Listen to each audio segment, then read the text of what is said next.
New Zealand versus South Africa semifinals. Team strengths ఏంటి, weaknesses ఏంటి, ఎవరికి ఎక్కువ ఛాన్సెస్ ఉంటుంది గెలవడానికి, ఈడెన్ గార్డెన్స్ పిచ్ ఎలా బిహేవ్ చేస్తుంది, best team in the competition డౌటే లేదు. They're called as chokers. Weakness అయితే ఉంది సౌత్ ఆఫ్రికాకి.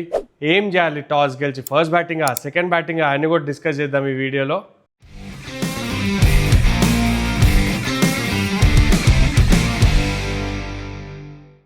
రెండు స్ట్రాంగ్ టీమ్స్ ఆడబోతున్నాయి, సౌత్ ఆఫ్రికా ఇంకా న్యూజిలాండ్. వాళ్ళ జర్నీ ఇప్పుడు దాకా సెమీస్ దాకా ఎలా ఉంది ఒకసారి మాట్లాడుకుందాం, డిస్కస్ చేద్దాం. South Africa have been unbeaten, best team in the competition డౌటే లేదు. వాళ్ళు ఇండియాని బీట్ చేశారు, వెస్టిండీస్ని బీట్ చేశారు. అండ్ ఈ టోర్నమెంట్లో ఎట్లయితే ఆడుతున్నారో చాలామంది అంటున్నారు వాళ్ళకి ఒక అడ్వాంటేజ్ ఉండే. అహ్మదాబాద్లో చాలా మ్యాచెస్ ఆడారు, ఆల్మోస్ట్ 5 or 6 మ్యాచెస్ అహ్మదాబాద్లోనే ఆడారు కాబట్టి వాళ్ళకి ఒక అడ్వాంటేజ్ ఉందని. ఎంత అడ్వాంటేజ్ ఉన్నా కూడా మీరు మంచి క్రికెట్ ఆడాలి. You have to play your best cricket. అప్పుడే మీరు వరల్డ్ కప్ సెమీస్ దాకా రాగలుగుతారు. లాస్ట్ ఎడిషన్లో వాళ్ళు ఫైనల్ దాకా వచ్చారు, అది కూడా మర్చిపోద్దు. సో కన్సిస్టెంట్గా ఐసీసీ టోర్నమెంట్స్లో South Africa quarter final, semifinal, final అయితే రీచ్ అవుతున్నారు. అండ్ మీరు గుర్తుంచుకోవాల్సింది ఏంటంటే సౌత్ ఆఫ్రికా ఇప్పుడు దాకా ఐసీసీ ఈవెంట్ గెలిచిందే లేదు. వరల్డ్ కప్ ఎప్పుడు గెలవందే లేదు. అది 50 ఓవర్ అయినా, T20 వరల్డ్ కప్ అయినా, ఆర్ WTC మొన్న రీసెంట్గా గెలిచారు. సో వైట్ బాల్ టోర్నమెంట్లో వాళ్ళు గెలిచిందే లేదు. ఐసీసీ కాదు, వైట్ బాల్ టోర్నమెంట్ అని చెప్పుకోవాలి మనం. సౌత్ ఆఫ్రికాకి పెద్ద ఛాలెంజ్ ఏంటంటే they're called as chokers. I don't think this team అంత చోకర్స్ అని కాదు, ఎందుకంటే వాళ్ళు ఎలా అయితే ప్లానింగ్ చేస్తారు versus India black soil pitch అప్పుడు వాళ్ళు ఫస్ట్ బ్యాటింగ్ వేసి డిఫెండ్ చేసుకున్నారు. And versus West Indies red soil pitch first bowling వేసి టార్గెట్ చేసేసారు. న్యూజిలాండ్తో కూడా వాళ్ళు టార్గెట్ చేసేసారు. ఆఫ్ఘనిస్తాన్ తోటి ఒక సూపర్ ఓవర్ చూసాము, ఒకటి కాదు 2 చూసాము. సో అలాంటి టోర్నమెంట్ అయితే నడుస్తుంది సౌత్ ఆఫ్రికాకి. వాళ్ళ స్ట్రెంగ్స్ ఏంటో ఒకసారి మాట్లాడదాం. వాళ్ళ strengths: Aiden Markram form, Quinton de Kock కొంచెం ఆన్ అండ్ ఆఫ్ పర్ఫార్మెన్సెస్ ఇస్తున్నాడు, కానీ ఆన్ ఈస్ డే ఎంత డేంజరస్ ప్లేయరో మన అందరికీ తెలిసిందే. రికిల్టన్ కూడా చాలా మంచి ఫామ్లో ఉన్నాడు. బ్రెవిస్, స్టబ్స్, మిల్లర్, ఆ ముగ్గురు స్ట్రాంగ్ మిడిల్ ఆర్డర్ ఉంది వాళ్ళ దగ్గర. యాన్సన్ ఒక మంచి ఆల్రౌండర్ తెలిసిందే. కార్బిన్ బాష్ కూడా బ్యాటింగ్ చేయగలుగుతాడు. ఎంగిడి తన ఫామ్ అద్భుతం. ఈ వరల్డ్ కప్లో ఎట్లయితే ఆ స్లోర్ వన్స్ డిప్ వేసి వస్తున్నాయో, సో అది చాలా పర్ఫెక్ట్గా వేస్తున్నాడు కాబట్టి. అండ్ మహారాజ్ కూడా ఉంటాడు. And Rabada, that will be the 11 of South Africa. Obviously కోల్కతాలో అదే 11 ఆడతారని నాకైతే అనిపిస్తుంది. సో వాళ్ళ స్ట్రెంగ్త్ అయితే అంటే వాళ్ళ కాంబినేషన్ చాలా బాగుంది. అది టాప్ ఆర్డర్ అయినా, మిడిల్ ఆర్డర్ ఫినిషర్స్ ఉన్నారు. బౌలింగ్లో కూడా 4 fast bowlers, Maharaj and Markram కూడా వేయగలుగుతారు.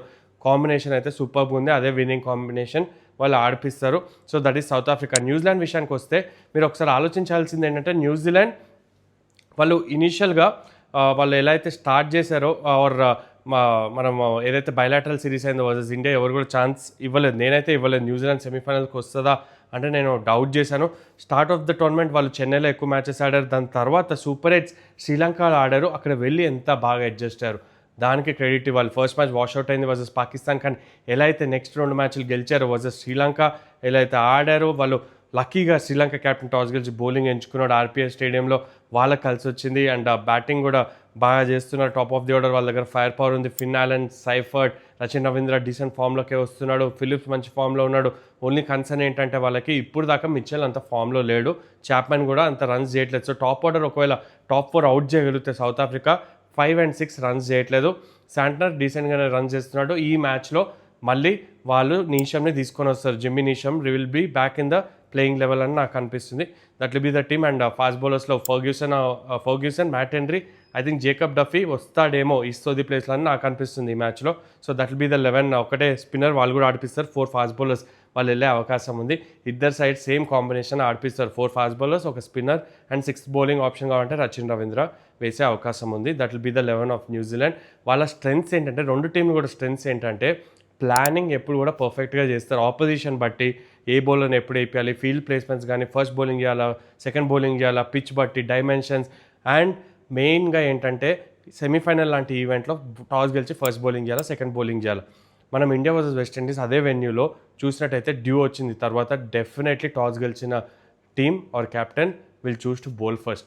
చేజింగ్ చేయాలని అనుకుంటారు.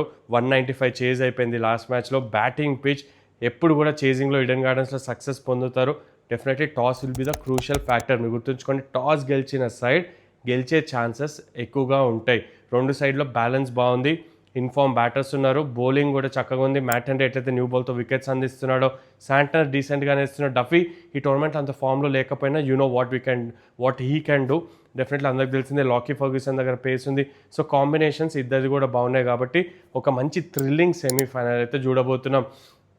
న్యూజిలాండ్ చూసుకుంటే వాళ్ళు 50 ఓవర్ వాళ్ళు కూడా వరల్డ్ కప్స్లో స్ట్రగుల్ అవుతూ వచ్చారు. ఇప్పుడు దాకా వాళ్ళు సెమీఫైనల్స్ కన్సిస్టెంట్గా వస్తారు కానీ గెలిచిన ఒకేషన్స్ లేదు. రెండు సైడ్లు కూడా ఐ థింక్ ఫైనల్ రావాలనుకుంటారు, ఫస్ట్ ట్రోఫీ గెలవాలనుకుంటారు కాబట్టి that will be the exciting part. ఈ సెమీఫైనల్లో T20 ఫార్మాట్లో వాళ్ళు సక్సెస్ పొందింది లేదు కాబట్టి so they will be eyeing for that final and hopefully వాళ్ళ పాయింట్ ఆఫ్ వ్యూలో ట్రోఫీ కూడా గెలవాలని అనుకుంటారు కాబట్టి that is the challenge for them.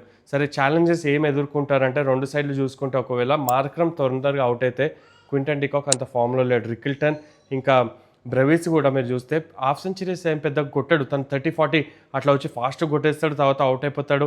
ఒకవేళ బ్రెవిస్, మిల్లర్ వాళ్ళ అవుట్ అయిపోయి యాన్సన్ ఇంకా కార్బిన్ బాష్కి త్వరగా బ్యాటింగ్ వస్తే that will be the trouble for South Africa. New Zealand అదే టార్గెట్ చేస్తారు. ఎర్లీ వికెట్స్ లభించిందా న్యూజిలాండ్కి అడ్వాంటేజ్గా మారచ్చు. డెఫినెట్లీ అదొక వీక్నెస్ అయితే ఉంది సౌత్ ఆఫ్రికాకి. ఇప్పుడు దాకా top order Markram especially run score చేస్తున్నాడు వాళ్ళకి. లాస్ట్ మ్యాచ్ జింబాబ్వే కూడా చూసాం, వికెట్స్ తీసినప్పుడు వరుసగా పడ్డాయి, 5 వికెట్స్ పడ్డాయి. పార్ట్నర్షిప్ వచ్చి వాళ్ళు ఫినిష్ చేయగలిగారు మ్యాచ్, కానీ వికెట్స్ త్వరగా పడి టాప్ ఆర్డర్ని ఎక్స్పోజ్ చేస్తే మాత్రం middle order will be under pressure లాగా అనిపిస్తుంది సౌత్ ఆఫ్రికాకి. రబడా కూడా ఆన్ అండ్ ఆఫ్ ఫామ్లో ఉన్నాడు. That is one concern for South Africa. దాన్ని తప్పిస్తే మిగతా అంతా కూడా South Africa look strong. Quinton de Kock may be the key player to watch out for South Africa నుంచి నాకు అనిపిస్తుంది.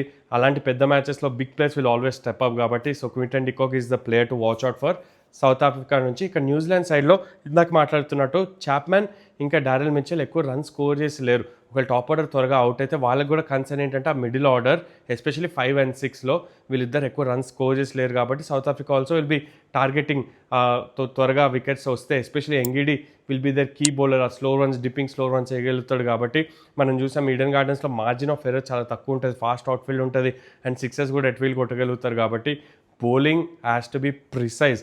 యార్కర్స్ కానీ స్లో రన్స్ కానీ మంచి ఏరియాస్లో వేయాలి.